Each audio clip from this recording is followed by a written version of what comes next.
एक छोटे से कस्बे की हलचल भरी गलियों में सुशीला देवी अपनी छोटी सी रेडी पर फल बेचती थी। ऐसा नहीं था कि वह गरीब थी, बल्कि वह एक बेटे की माँ थी जो आर्मी में ऑफिसर था और एक बेटी की जो पुलिस ऑफिसर थी। वह अपने दोनों बच्चों से बहुत प्यार करती थी। वह अपने बच्चों पर गर्व करती थी, लेकिन फिर भी अपनी रेडी लगाती रही क्योंकि उन्हें अपनी मेहनत से जीना पसंद था। वह नहीं चाहती थी कि उनके बच्चे उनकी मेहनत को बोझ समझे। रेडी पर सब्जियां और फल बेचना वह अपनी मानसिक और शारीरिक सेहत के लिए बेहतर मानती थी, बजाय इसके कि वह सारा दिन घर पर बैठी रहे। उनकी रेडी पर ताजा आम, नाशपाती और सेब हर दिन लोगों को अपनी ओर खींचते थे। सुशीला देवी की जिंदगी सादगी भरी लेकिन सम्मानजनक थी। एक दिन जब सुशीला देवी अपनी रेडी पर आम सजा रही थी, एक स्थानीय पुलिस इंस्पेक्टर देवेंद्र सिंह अपनी गाड़ी से वहां आया। उसकी वर्दी पर चमकते बैज और अकड़ भरी चाल से बाजार में एक अजीब सी खामोशी छा गई। देवेंद्र ने रेडी से एक आम उठाया, उसे काटा और बिना पूछे खाने लगा। सुशीला देवी ने नरमी से कहा, साहब आम मीठे हैं, अगर आप चाहे तो तौल देती हूं। देवेंद्र ने हंसते हुए कहा, अम्मा ये आम तो बेस्वाद है। उसने रेडी से एक और आम निकाला, उसे खाकर मुंह बनाते हुए बोला, यह क्या बेच रही हो? बिल्कुल कचरा, तू लोगों को ठगती है। सुशीला देवी ने घबराते हुए कहा, नहीं साहब यह सब ताजा है, आप कोई और आम छक लें। लेकिन देवेंद्र ने गुस्से में रेडी पर हाथ मारा और सारे फल जमीन पर बिखेर दिए। तूने मेरा वक्त बर्बाद किया, बुढ़िया अब एक पैसा भी नहीं मिलेगा। यह कहकर वह अपनी गाड़ी में बैठकर चला गया। सुशीला देवी की आंखों में आंसू भर आए। उनकी मेहनत जमीन पर बिखरी पड़ी थी और बाजार के लोग बस खामोशी से यह सब देख रहे थे। लेकिन उस भीड़ में एक नौजवान अजय कुमार, जो पास की दुकान पर काम करता था, यह सब अपने फोन में रिकॉर्ड कर रहा था। अजय सुशीला देवी को अम्मा कहता था और उनका बहुत सम्मान करता था। उसका खून खल रहा था। उसने तुरंत वीडियो राधा शर्मा, जो एसपी थी, के व्हाट्सएप पर भेजा और लिखा, राधा दीदी देखें, इस बदमाश इंस्पेक्टर ने अम्मा के साथ क्या किया। उधर राधा अपने ऑफिस में एक अहम मीटिंग की तैयारी कर रही थी।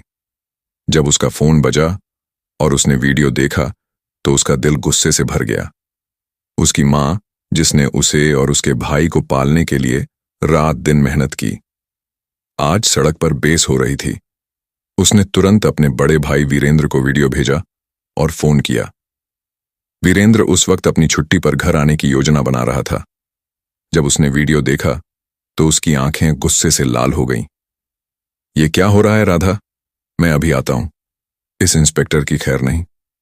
राधा ने शांत लहजे में कहा, नहीं भैया, आप अपनी ड्यूटी पर रहें। यह मेरा इलाका है, मैं इसे कानून के दायरे में रहकर सबक सिखाऊंगी।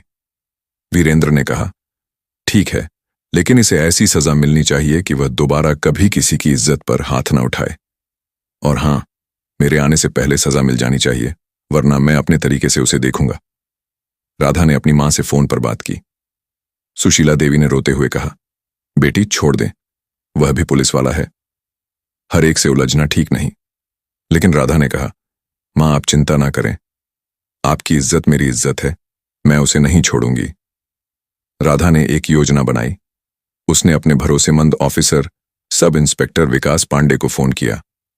विकास, मैं एक आम नागरिक बनकर थाने जा रही हूं। तुम 2 घंटे बाद डीएसपी के साथ वहां पहुंचना। कोई हरकत ना करना जब तक मैं इशारा ना करूं।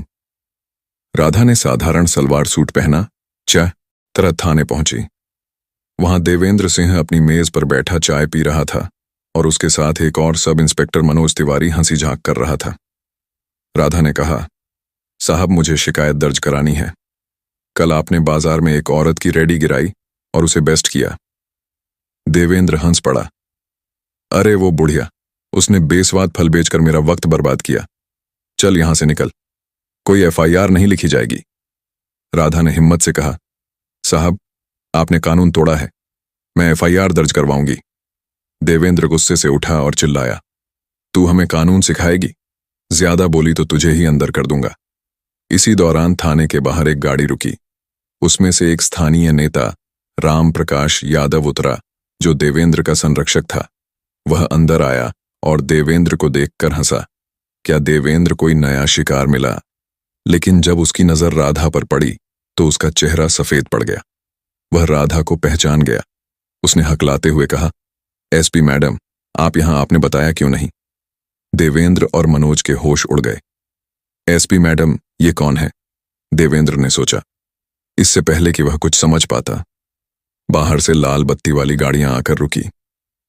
डीएसपी और अन्य सीनियर पुलिस अधिकारी अंदर आए और राधा के पीछे खड़े हो गए। राधा ने सख्त आवाज में कहा, इंस्पेक्टर देवेंद्र को तुरंत सस्पेंड किया जाता है। आपके खिलाफ एक आम नागरिक को बेइज्जत करने और वर्दी के दुरुपयोग का मामला दर्ज होगा। रामप्रकाश ने बीच में बोलने की कोशिश की, मैडम ये तो बस मजाक था, माफ कर दें। लेकिन राधा ने उसे घूर कर कहा, रामप्रकाश जी, आप इस मामले से दूर रहें, वरना जांच आप तक भी पहुंच सकती है। देवेंद्र बेल्ट और टोपी उतरवा दी गई।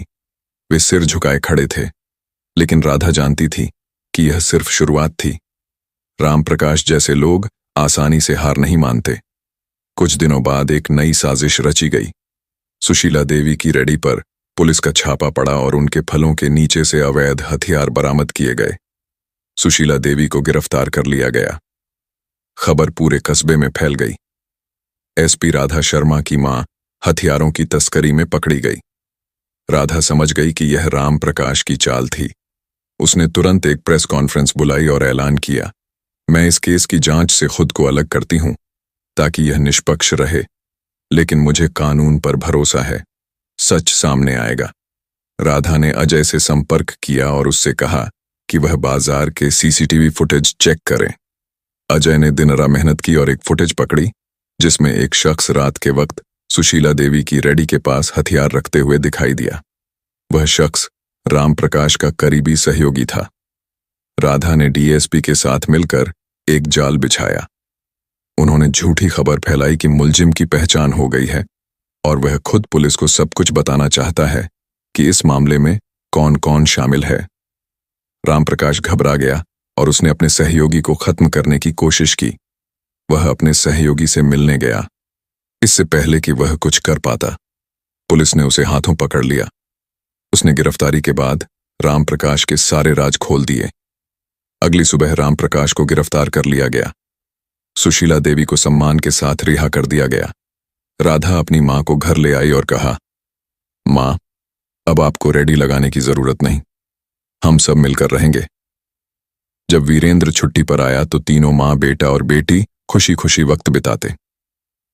सुशीला देवी की इज्जत वापस मिल गई थी और कस्बे वालों ने राधा की हिम्मत की तारीफ की।